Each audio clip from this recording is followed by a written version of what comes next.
Welcome to अध्याय UPSC दोस्तों। पिछले लेक्चर में हमने इकोनॉमी पीडी 365 यूपीएससी प्रीलिम्स 2026 के लिए यहाँ तक कवर कर लिया, जहाँ पर हमने प्रायोरिटी सेक्टर लैंडिंग और स्मॉल फाइनेंस बैंक को अच्छे से कवर किया। वीडियो लेंदी ना हो इसलिए मैंने उस वीडियो को वहीं पे छोड़ा और सरफेस एक्ट 2002 आज हम यहीं से स्टार्ट करेंगे। अभी रिसेंटली सुप्रीम कोर्ट का एक जजमेंट आया है सरफेस एक्ट 2002 को लेकर। बड़े सरफेस एक्ट देखो, हमारे कुछ एनपीए होते हैं, नॉन परफॉर्मिंग एसेट्स हो जाते हैं, यानी जब बैंक क्या करता है, लोन प्रोवाइड करता है, लेकिन लोन प्रोवाइड करने की जो लोन सबमिट करने या डेट अपने पे करने की जो डेट थी, उस डेट के 90 दिन तक भी क्या नहीं हो पाता है, लोन रिकवर नहीं हो पाता है। तो ऐसी स्थिति में बैंक क्या करती है, ऐसे अमाउंट या ऐसे लोन को क्या कर देती है, एनपीए डिक्लेयर कर देती है। समझ में आया?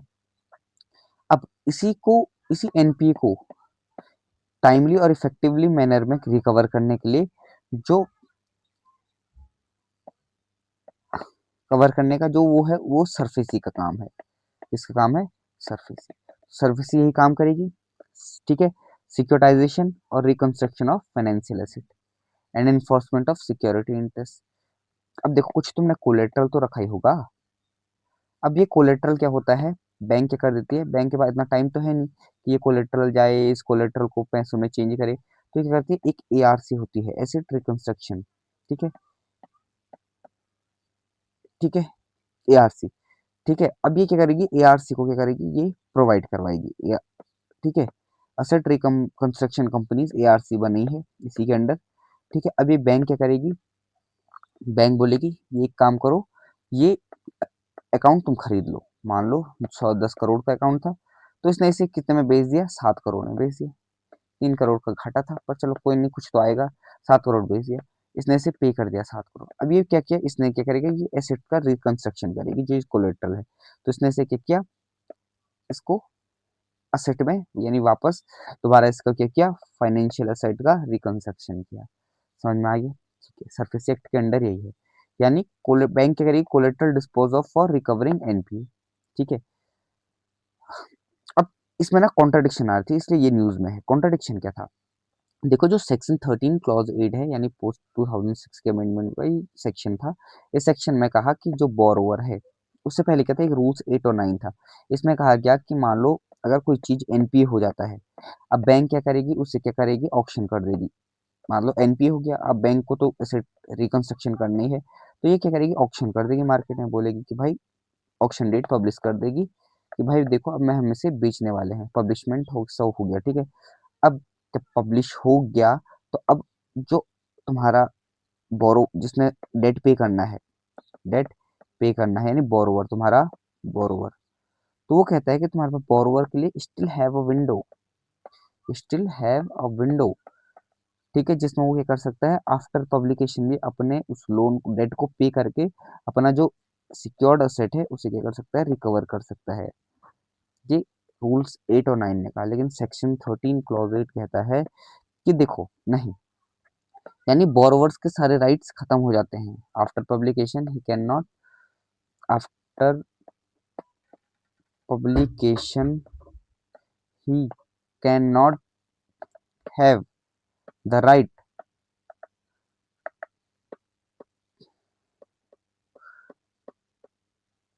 To access its secured asset, ठीक है। तो वो रिकवर नहीं कर सकता अपने सिक्योर्ड एसेट को, ठीक है। तो वो अपना जो भी losses their statutory right to pay bank the debt and in full and recover the security. तो ये दो कॉन्ट्रडिक्शन हो रहे हैं, कॉन्ट्रडिक्शन आ रहे हैं इनमें।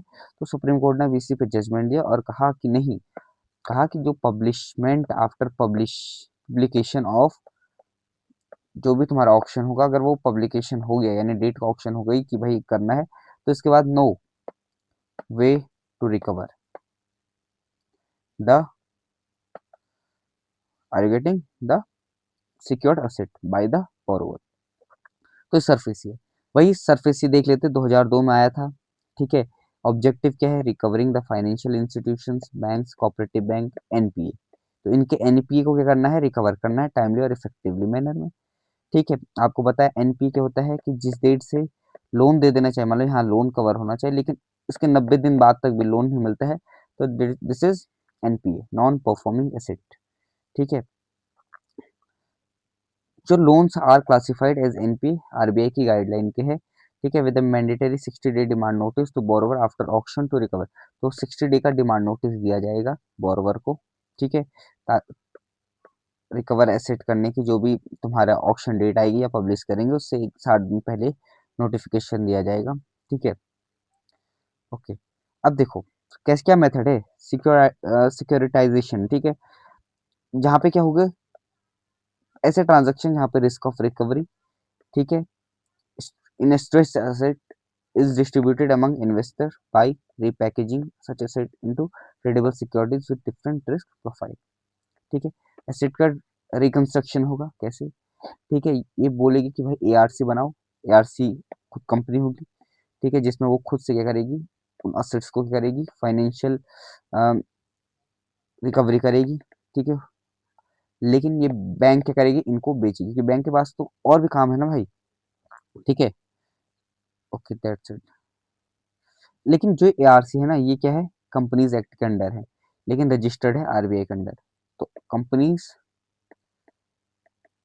एक्ट के अंडर क्या है, ये इनकॉर्पोरेटेड है एआरसी, लेकिन रजिस्टर किसकी, आरबीआई की, आरबीआई के सरफेसी एक्ट के अंडर ये क्या हुआ है, बना है, ठीक है, रजिस्टर्ड है। ओके, क्या बोरोवर राइट है, बोरोवर राइट भी तो होना चाहिए कुछ। तो इसके लिए क्या है, डेट रिकवरी ट्रिब्यूनल बना है, डीआरटी। ये डीआरटी में जाके अपने ग्रीवियंस को क्या कर सकता है, रख सकता है, और जो भी उसे क्रेडिटर से जो भी प्रॉब्लम है या क्रेडिटर से जो भी तुम्हारा डिस्प्यूट है उसे क्या कर सकते हैं, यहाँ पे रिजॉल्व कर सकते हैं। ये recovery of debt and bankruptcy act 1993 के अंडर बना था। दूसरा है, कुछ टर्म्स है, की टर्म्स क्या, स्विफ्ट मैसेजिंग नेटवर्क। मान लो ये स्विफ्ट मैसेजिंग जो नेटवर्क है, ठीक है, तो हमारे जो इंडिया ने है इसे, ठीक है, हमने इसका क्या किया है, एडॉप्शन किया है। जो इसका ये लैंग्वेज है ना, आईएसओ 2022 है, ठीक है, ये कॉमन लैंग्वेज फॉर बैंक बोला जाता है। अब होता क्या है इसमें, मान लो यहाँ एक बैंक है, अगला बैंक वहाँ है, यहाँ से वहाँ ट्रांजैक्शन किया, लेकिन अब किस नेटवर्क के थ्रू यहाँ की यहाँ ट्रांसफर हो गया, इनको कैसे पता लगेगा कि यहाँ ट्रांसफर हुआ।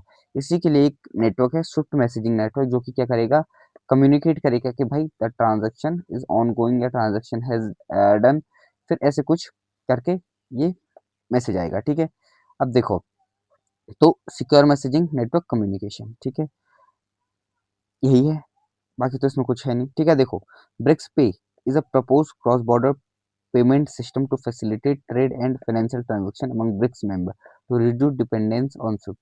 अब देखो जैसे स्विफ्ट है ना, तो वैसे जो ब्रिक्स के मेंबर है ना, उन्होंने ये वाला इसको रिप्लेस करके ये ब्रिक्स पे यूज कर रहे हैं। तो इसका मतलब है कि क्या है कि भाई हम क्या करेंगे, हमें एक मैसेजिंग आए, एक क्या है, सिक्योर्ड मैसेज, एक सिक्योर्ड नेटवर्क के थ्रू हमें क्या हो, पता लगे, इन्फॉर्मेशन मिले कि हमारे ट्रांजेक्शन कैसे हो रहा है। हेडक्वार्टर बेल्जियम, ठीक है, क्रॉस बॉर्डर फाइनेंशियल कम्युनिकेशन, समझ में आ गया, ओके। आईपीपीबी, देखो Indian post payment bank, post payment bank, देखो अब क्या है, 2018 में, ठीक है, गवर्नमेंट ओन्ड है 100% under the department of post and ministry of communication, ठीक है। नचिकांत बोर कमेटी ने के द्वारा ये क्या हुआ था, आरबीआई के अंडर रजिस्टर्ड हुआ था और बना था, ठीक है। दूसरा एम क्या है, extensive the postal network to bring banking services to the doorstep of every citizen. यानी हमें क्या करना है, घर घर तक डिजिटल, हाँ घर घर तक हमें क्या करना है, बैंकिंग सुविधा को पहुंचाना है, यानी पेनिट्रेशन ऑफ बैंकिंग सर्विस, ठीक है, and to every corner of the India, ठीक है। तो वहां तक हमें क्या करना है, बैंकिंग सर्विस को करना है। इसलिए क्या आए थे, पेमेंट बैंक आए थे। तो हमने देखा कितने सारे हमारे पास पेमेंट बैंक्स होते हैं, जिससे हम क्या करते हैं, ट्रांजेक्शन को करते हैं। तो ये क्या ऑफर करते हैं, देखो सेविंग करंट अकाउंट करते हैं, डीबीटी बिल करते हैं हम पे, ठीक है। तो कभी लोन और इंश्योरेंस भी हमें एक्सेस हो जाता है, ठीक है। ज़्यादा ये तो वैसे डिमांड डिपॉजिट नहीं करते, पर कुछ 2 लाख तक का डिपॉजिट ये अपने पास रख सकते हैं, ठीक है। लेकिन दूसरा ये क्या नहीं करेंगे, लोन भी प्रोवाइड नहीं करेंगे और क्रेडिट कार्ड भी इशू नहीं करेंगे, समझ में आया। दूसरा है पीसीए, ठीक है, पीसीए यानी प्रॉम्प्ट करेक्टिव,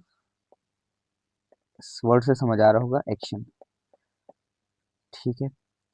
अब देखो हमारे पास 500 प्राइमरी और अर्बन कोऑपरेटिव बैंक्स हैं जो कि आरबीआई के सुपरविजन में है। ठीक है, तो अब ये क्या हुआ, ये एक्शन फ्रेमवर्क है ना, ये PCA will shift to the PCA from 1 April 2005। तो इन पे भी अब क्या किया जाएगा, प्रॉम्प्ट करेक्टिव एक्शन यूज किया जाएगा। ठीक है, अभी पहले 2002 में तो ये क्या था, शेड्यूल कमर्शियल बैंक के लिए था। और जुलाई 2024 में अर्बन मतलब कोऑपरेटिव बैंक्स के लिए भी क्या हो गया, यूज करने लग गए। ठीक है, अब इसने क्या किया, पहले यूसीबी पे क्या यूज हुआ करता था, सुपरवाइजरी एक्शन फ्रेमवर्क यूज हुआ करता था। लेकिन अब क्या किया जाएगा, इसे इंटीग्रेट करके पीसीए जो फ्रेमवर्क है इसे हटा के इसे इस पे भी क्या करो, लागू करो पीसी को। मतलब क्या होता है इसका, देखो, सुपरवाइजरी इंटरवेंशन होता है, यानी कि भाई टाइमली इंटरवेंशन करेंगे, सुपरवाइज करेंगे। ठीक है, और और require the UCB to initiate and implement remedial measure promptly to restore the financial health. तो टारगेट है कि भाई देखो हम क्या करेंगे, बार बार हम प्रॉम्प्ट मतलब एक करेक्ट एक्शन लेने की कोशिश करेंगे। ये फ्रेमवर्क है, इसके थ्रू बोला गया कि हम क्या करेंगे, टाइमली क्या करेंगे, एक इफेक्टिव करेक्ट एक्शन लेंगे। ठीक है, जो कि क्या करेगा, फाइनेंशियल हेल्थ को मेंटेन करने का काम करेगा, रिस्टोर करने का काम करेगा। ठीक है, बैंक और एनबीएफसी दोनों पे लागू है, बस ध्यान में रखना इस बार यूसीबीपी पे है। तो आ सकता है कि prompt corrective action framework is extended to which bank. ठीक है, तो हो सकता है रूरल कोऑपरेटिव बैंक्स आ गया, अर्बन कोऑपरेटिव बैंक्स आ गया, कमर्शियल बैंक आ गया, और वो आ गया ओनली वन ओनली टू करके दे दिया। तो ये है। ठीक है, देखो क्या चेक करते हैं, ये चेक करते हैं कि भाई तुम्हारा कैपिटल एडिक्वेसी रेशियो क्या है। ठीक है, CRAR असेट क्वालिटी कितनी है, तुम्हें चेक करते हैं कि तुम्हारा एनपीए कितना परसेंट है। ठीक है, प्रॉफिटेबिलिटी कितनी है तुम्हारी, तो ये चीज बार बार देखेंगे वो। ठीक है, जैसे इंस्पेक्शन होता है ना। ठीक है, तो सेम वही। ठीक है, देखो, फाइनेंशियल फ्रॉड रिस्क इंडिकेटर। ठीक है, अब देखो मई 2025 में डिजिटल इंटेलिजेंस यूनिट, ठीक है, डीओटी, ठीक है, के द्वारा क्या किया गया, इसे इंट्रोड्यूस किया गया, लॉन्च किया गया। ठीक है,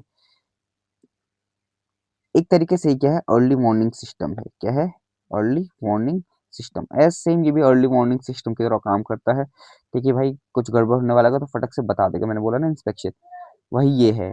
ठीक है, अब देखो,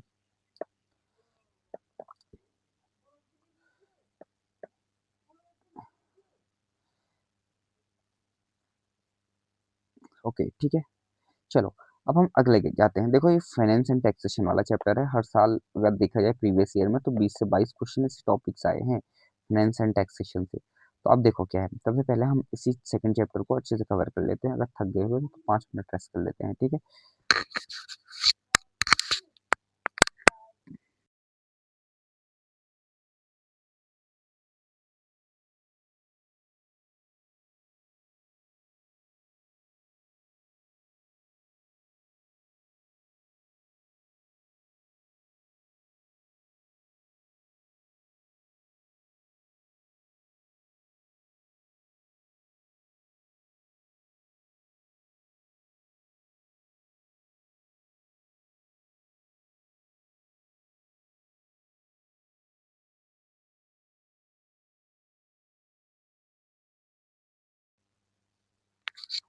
चलो अब इसी टॉपिक को हम स्टार्ट करते हैं, फाइनेंस एंड टैक्सेशन। इसी में जो हमारा पहला टॉपिक है वो एफआरबीएम एक्ट है।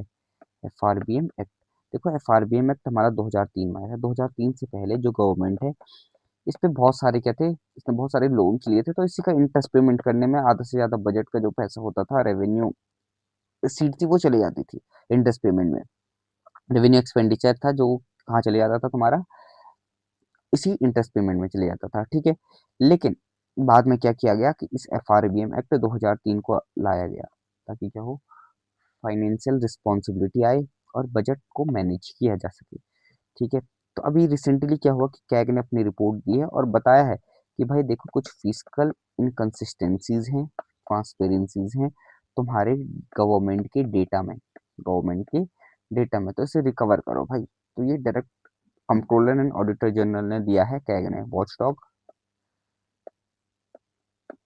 ठीक है, तो बोला है, क्या बोला है, इन्होंने कहा है कि भाई देखो जो तुम्हारा गवर्नमेंट का डेटा आ रहा है ना, इस डेटा में तुम्हारे फिजिकल डेफिसिट वगैरह दे रहे हैं, पर इस डेटा में थोड़ा क्या है, इनकंसिस्टेंसीज है, ट्रांसपेरेंसीज कम है, जहाँ जो चीज एक्चुअल डेटा दिखना चाहिए था वो नहीं दिख रहा है।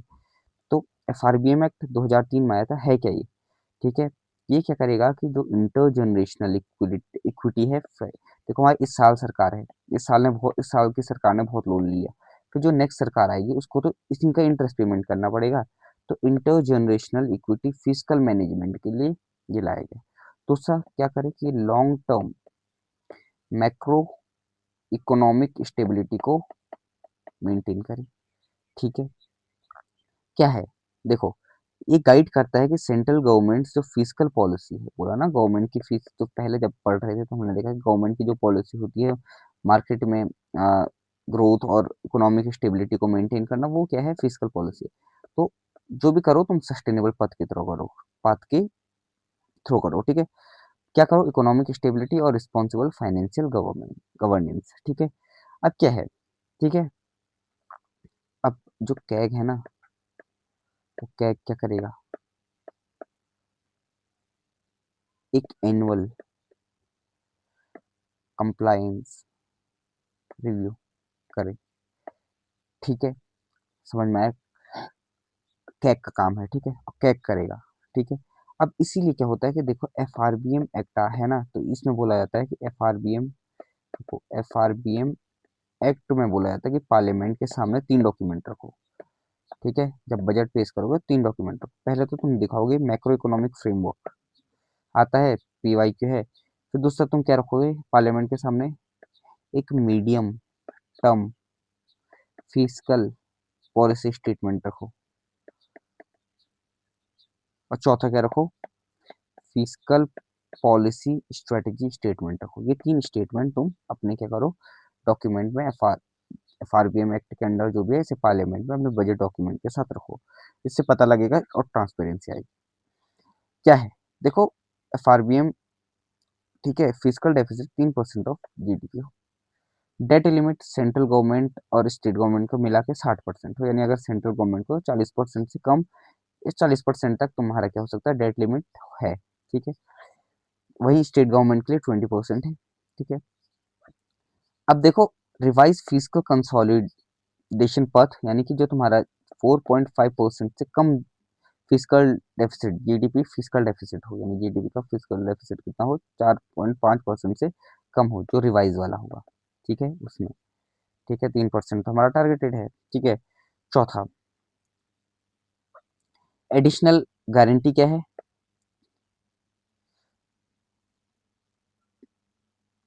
देखो additional guarantee against consolidated fund of India, यानी 0.5% of GDP in any year हो, ठीक है, ये टारगेट है, ठीक है।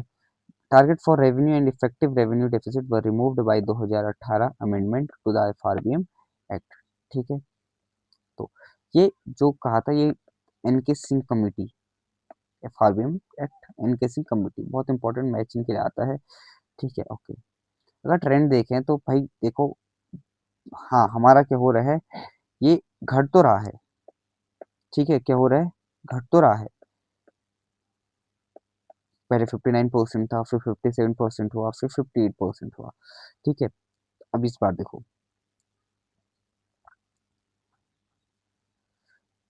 2021 2020 और 21 में ड्यूरिंग आई थिंक पेंडेमिक कोविड-19, तो उसमें हमारा डेट टू जीडीपी रेशियो जो था, डेट टू जीडीपी रेशियो जो था,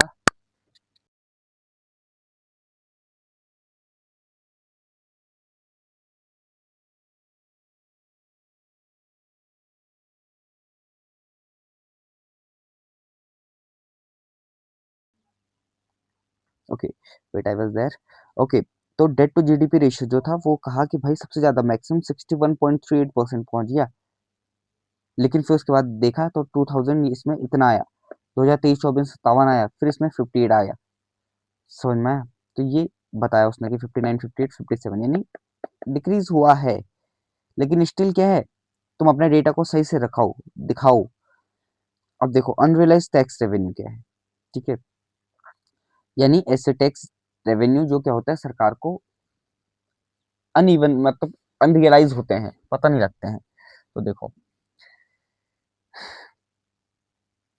tax revenue raised but not realise, तो उन्होंने कहा जो तुम्हें टैक्स बढ़ा है ना तुम्हें, वो क्या नहीं था, रियलाइज नहीं था। ठीक है, तुम्हें the report revealed significant about tax revenue raised but not realise, we saw 21.3 trillion by the end of 2022 और 23। ठीक है, तो बोला कि जो अनरियलाइज मतलब कहाँ से तुम्हें ये टैक्स रेवेन्यू आया है, ऐसा नहीं है कि ये रियलाइज नहीं है। ठीक है, नॉन नॉन रियलाइज है, नॉट रियलाइज है। ठीक है, अब देखो कैसे समझाता हूँ। देखो, मान लो तुम्हें क्या हुआ, कैपिटल गेन टैक्स आया, कैपिटल गेन टैक्स। मान लो तुम्हारे क्या हुई, तुम ड्रीम इलेवन में जीत गए। अब ड्रीम इलेवन में जीत गए तो अचानक से पैसा आ गया। ठीक है, तो a large portion of this unrealise amount was not under dispute. ठीक है, बात ये नहीं है, बात कुछ और ही है। Suggesting potential issues in tax enforcement और रिकवरी, तो बोला कि भाई जहाँ तुम्हें टैक्स लगाना चाहिए था ना, जहाँ टैक्स लेवी करना चाहिए था, वहां से टैक्स, जहाँ टैक्स कलेक्ट होना चाहिए वहां से तुमने टैक्स लेवी नहीं करे किया। तो किसमें दिक्कत है, टैक्स एनफोर्समेंट में दिक्कत है, रिकवरी प्रोसेस में दिक्कत है। इसका मतलब ये नहीं कि ये नॉट रियलाइज था, हमें पता ही नहीं था टैक्स, तुम्हारी गलती है। समझ में आया, तो ये बोला गया। तो ये रीजन है। दूसरा कोई टर्म है, बेसिक इकोनॉमी की टर्म है, फिजिकल डेफिसिट क्या होता है, आपको पता है। फिजिकल डेफिसिट जो तुम्हारा total expenditure minus total receipt except borrowing, यही क्या कहलाता है, फिजिकल डेफिसिट कहलाता है। इसलिए हम बोलते हैं physical deficit is equal to borrowing. ठीक है, प्राइमरी डेफिसिट, प्राइमरी डेफिसिट वो होता है जिसमें हम फिजिकल डेफिसिट में से क्या निकाल देते हैं, इंटरेस्ट पेमेंट को माइनस कर देते हैं कि भाई इंटरेस्ट पेमेंट हटाओ तो हमारा जो रियल में डेफिसिट है वो क्या है। ठीक है, तो उसे बोलते हैं primary deficit. Revenue deficit, revenue expenditure में से रेवेन्यू रिसीट को माइनस कर दो। ठीक है, इफेक्टिव रेवेन्यू रिसीट क्या है, तो रेवेन्यू डेफिसिट में से हम इफेक्टिव रेवेन्यू में से हम क्या कर देंगे, जो grant for creation of capital asset है उसे माइनस कर देंगे। ठीक है, फिजिकल स्लिपेज क्या है, a situation where a government's actual physical performance deviates from its plan. ठीक है, जो भी तुम्हारा प्लान फिजिकल टारगेट है ना, वहां से तुम फिसल गए और स्लिप हुए, और तुम किसी और चीजों पर लग गए, तो उसी को बोलते हैं ये फिजिकल स्लिपेज। ठीक है, और इसके कारण क्या होता है, usually resulting in higher than expected budget deficit होता है, पब्लिक डेट बढ़ता है, combination of both. Okay, India में टैक्स स्ट्रक्चर कैसा है, देखो डायरेक्ट टैक्स और इनडायरेक्ट टैक्स में हम कलेक्ट करते हैं। डायरेक्ट टैक्स वो होता है जिसमें क्या होता है, बर्डन भी क्या पड़ता है, सेम पर्सन पे पड़ता है, और इंसिडेंस भी सेम पर्सन पे पड़ता है।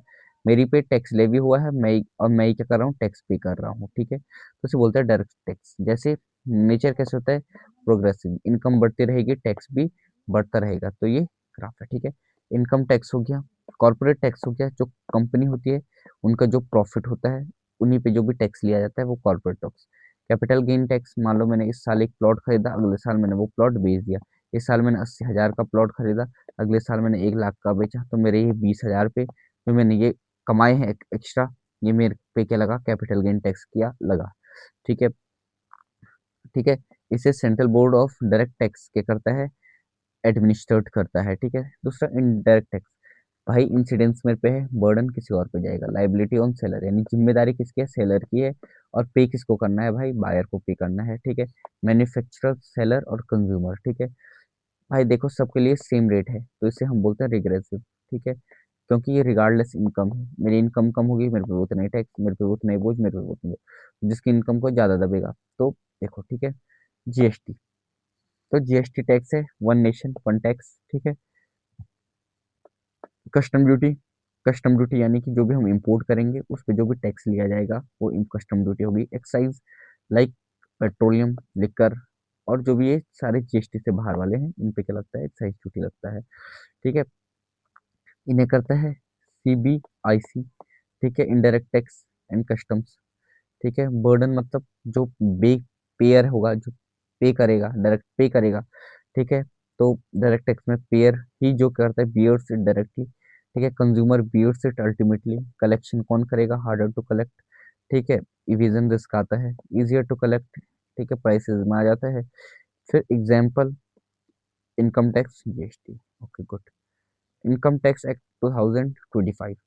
तो अभी प्रेसिडेंट ने ये नया एक्ट आया था, अपने बजट में इंट्रोड्यूस था, तो इससे क्या कर दिया गया है, प्रेसिडेंट अपने क्या दे दिया है, एक्सटेंड दे दिया है। ठीक है, what is minimum alternate tax and what is minimum alternate minimum tax. Minimum alternate tax वो होता है जो कॉरपोरेट होते हैं, कंपनीज होती हैं, वो क्या करती हैं, अपना जो जिस प्रॉफिट पे टैक्स लगना चाहिए था उसको क्या दिखा देती है, जीरो दिखा देती है। तो यानी अब उन पे टैक्स नहीं लगेगा, तो किसी ना किसी तरीके से वो टैक्स इवेजन करने की कोशिश कर रहे हैं। तो इसलिए अब क्या करते हैं कि गवर्नमेंट बोलती है कि तुम्हें कुछ ना कुछ तो टैक्स देना पड़ेगा, जीरो है तो क्या हुआ, कुछ टैक्स दो।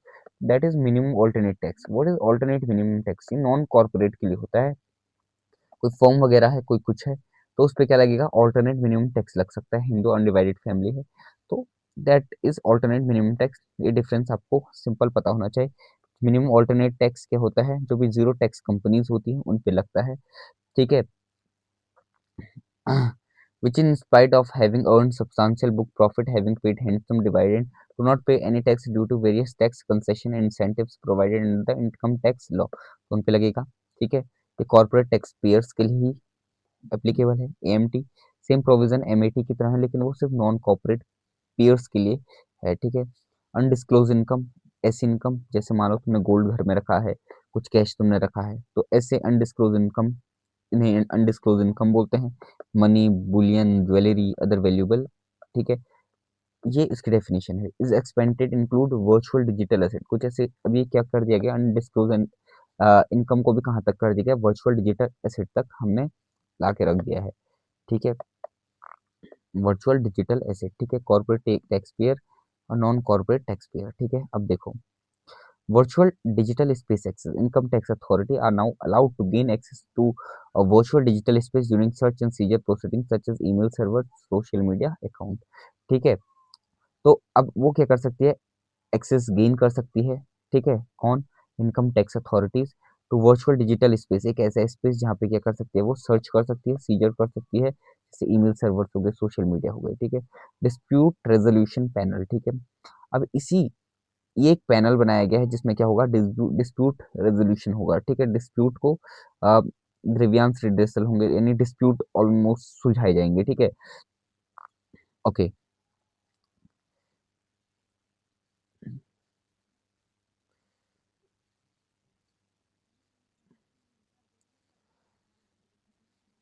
देखो अब कुछ टर्म है, सेफ हार्बर। सेफ हार्बर मतलब होता है कि भाई देखो, कि अ, मान लो यहाँ पे एक कंपनी है, एक देश में, दूसरे देश में ये वाली कंपनी है। ठीक है, अब मैं क्या कर रहा हूँ कि मैं यहाँ पे से क्या कर रहा हूँ, अपना कुछ यहाँ पे कर रहा हूँ। ठीक है, अपने ही सेम उसको पे कर रहा हूँ। तो बोला कि भाई देखो तुम पे करो, लेकिन जो पाथ, गवर्नमेंट बोलते हैं जो पाथ हमने बताया है, जो मेथड हमने बताया, तुम उसी के अंडर अगर तुम क्या करना चाहते हो, ये ट्रांजेक्शन करना चाहते हो, तो दैट इज सेफ हार्बर। लेकिन अगर तुम क्या करोगे, इससे बाहर कुछ भी करना करोगे, तो that is not safe harbour.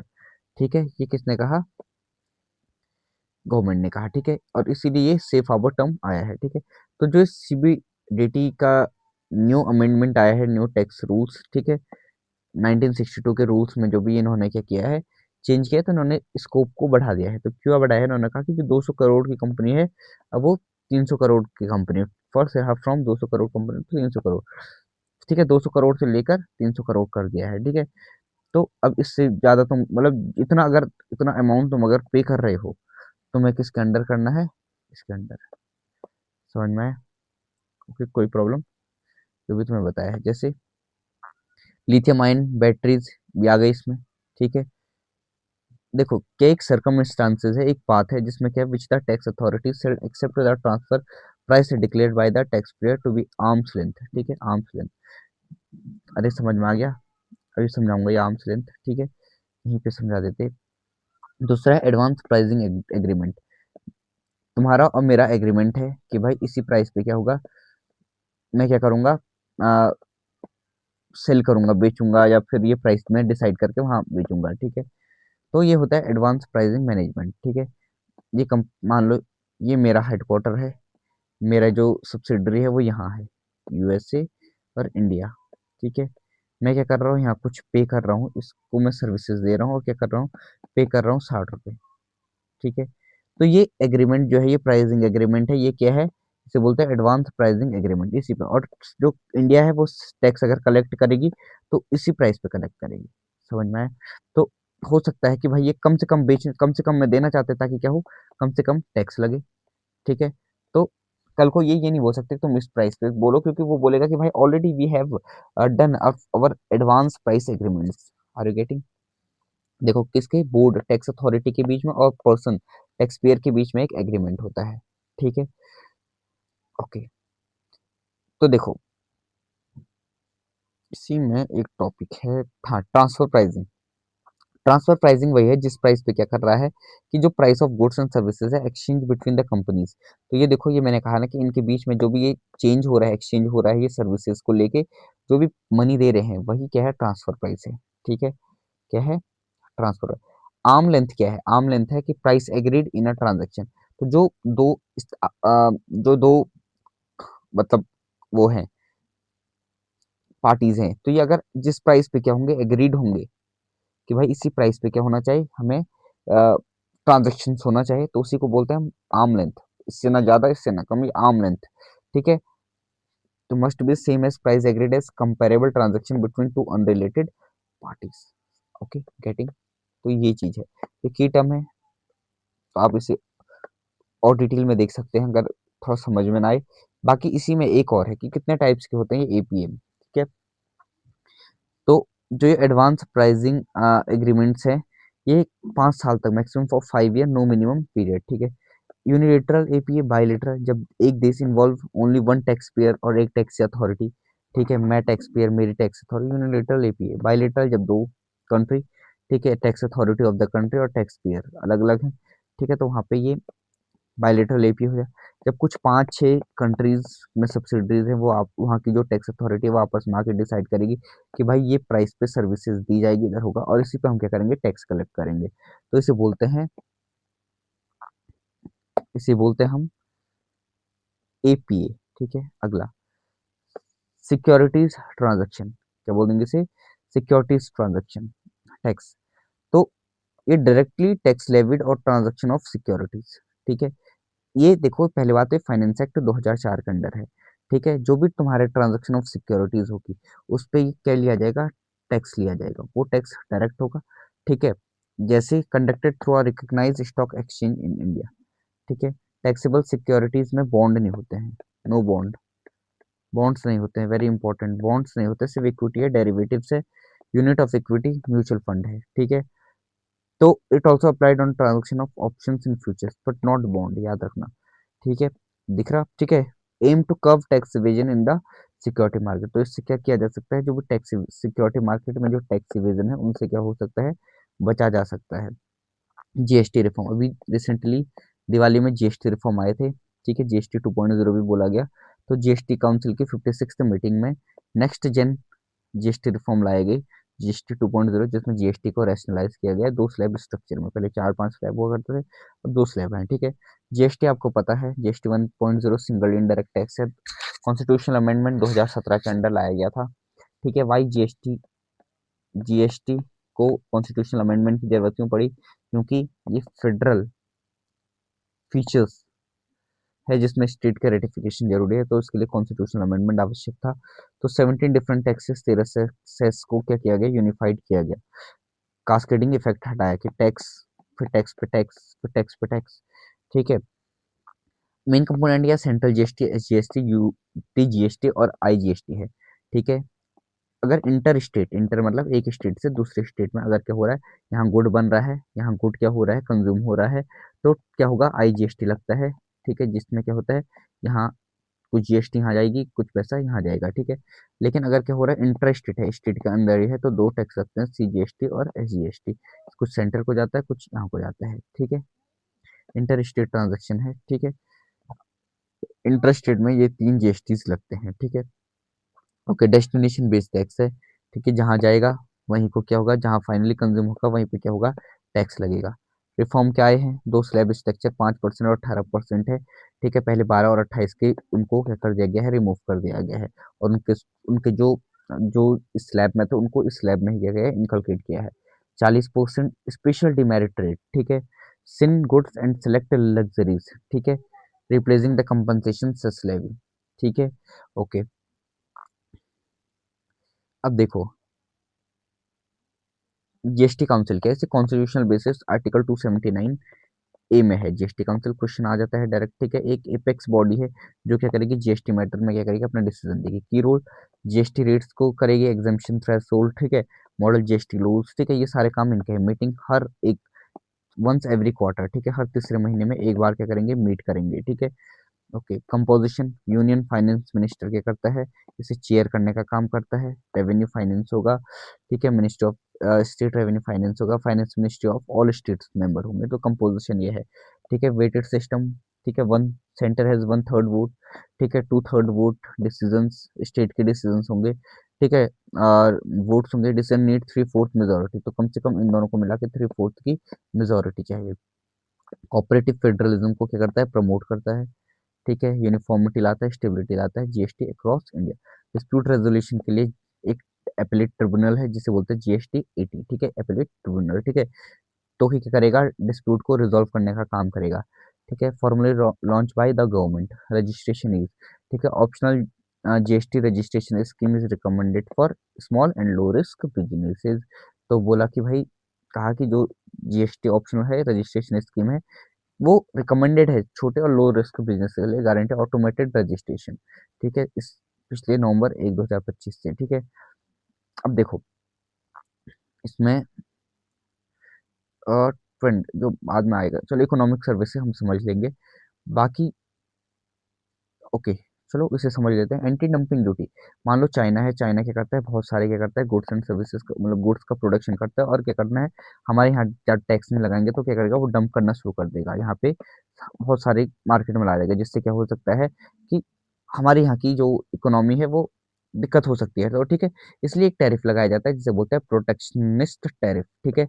और उसी का नाम है एंटी डंपिंग ड्यूटी, ठीक है। और इस पे ड्यूटी लगाएंगे भाई कि तू मेरे यहाँ गुड को कर रहा है, डंप कर रहा है, ले मैं टैक्स लगाता हूँ, अब कर तो डंप, तो वो इस वजह से क्या नहीं करेगा, ज्यादा डंप करने की कोशिश नहीं करेगा, ठीक है। Export a product at a price at a significantly lower than a price normal, तो मान लो वहाँ पे 20 रुपए के, तो वो बोले 5 रुपए में डाल डाल डाल, तो लोग खरीदेंगे, यहाँ पे डंप लगते जाएगा कि लोग मैक्सिमम खरीदेंगे ना कम से कम प्राइस में, इसलिए चाइना ऐसा करता है, ठीक है। या फिर और कंट्री करने की कोशिश करे, तो इसलिए उन पे लगता है एंटी डंपिंग ड्यूटी, ठीक है। देखो, GATT allows country to take action against dumping, तो जो जीएटीटी है, हाँ, ठीक है, इंटरनेशनल जो इंस्टीट्यूशन है, तो वो भी कहता है कि भाई क्या करो, तुम डंपिंग के अगेंस्ट क्या ले सकते हो, एक्शन ले सकते हो, ठीक है। सेफगार्ड ड्यूटी, सेफगार्ड ड्यूटी वो होता है, देखो, it is a form of safeguard measure available to WTO member country, तो डब्ल्यूटीओ मेंबर कंट्री तक क्या है ये सेफगार्ड मेजर अवेलेबल है, ठीक है, मेंबर कंट्रीज को अवेलेबल है, ठीक है। अब देखो, they are imposed to provide a level playing field to domestic players against sudden and significant increase in import, लेकिन अगर अचानक से हमारे क्या होने लग जाएंगे, इम्पोर्ट बढ़ने लग जाएंगे, तो हम क्या कर सकते हैं, जो ठीक है, तो इम्पोर्ट लग जाएंगे, तो उसके अगेंस्ट हम क्या कर सकते हैं, जो डोमेस्टिक प्लेयर है वो क्या कर सकता है, अ, बच सकता है, ये यूज कर सकता है, ये सेफगार्ड ड्यूटी लगा सकता है, ठीक है। ओके, समझ में आया। तो मैक्सिमम इम्पोर्ट से बचने के लिए है, ठीक है। Off budget borrowing, very important term, ठीक है। Off budget borrowing, government borrowing is that is not explicitly included in the official budget presented to the public और अप्रूव्ड बाय द लेजिस्लेचर। कुछ ऐसी बोरोइंग होती है जो क्या करती है, गवर्नमेंट नहीं दिखाती है, ठीक है, नॉट एक्सप्लिसिटली इंक्लूडेड, अच्छे से नहीं दिखाएगी ऑफिशियल बजट में, तो उन्हीं को हम बोलते हैं ऑफ बजट बोरोइंग, ठीक है। अब देखो, ये बोरोइंग क्या होते हैं, ये हो सकता है कि government control public sector PSU से लोन लिए गए, एंटिटी से लिए गए, which depend heavily on the budgetary support via equity infusion, loan, grant, subsidies, operation, ठीक है। क्या है की borrowings of the physical deficit book, तो इससे क्या नहीं दिखेगा, फिजिकल डेफिसिट नहीं दिखेगा, और बोरोइंग को फिजिकल डेफिसिट से अलग रख लेंगे, creating an impression of prudence, और इससे क्या आएगा, एक प्रूडेंस का आएगा, तो ये इसलिए ऑफ बजट बोरोइंग होती है, ठीक है।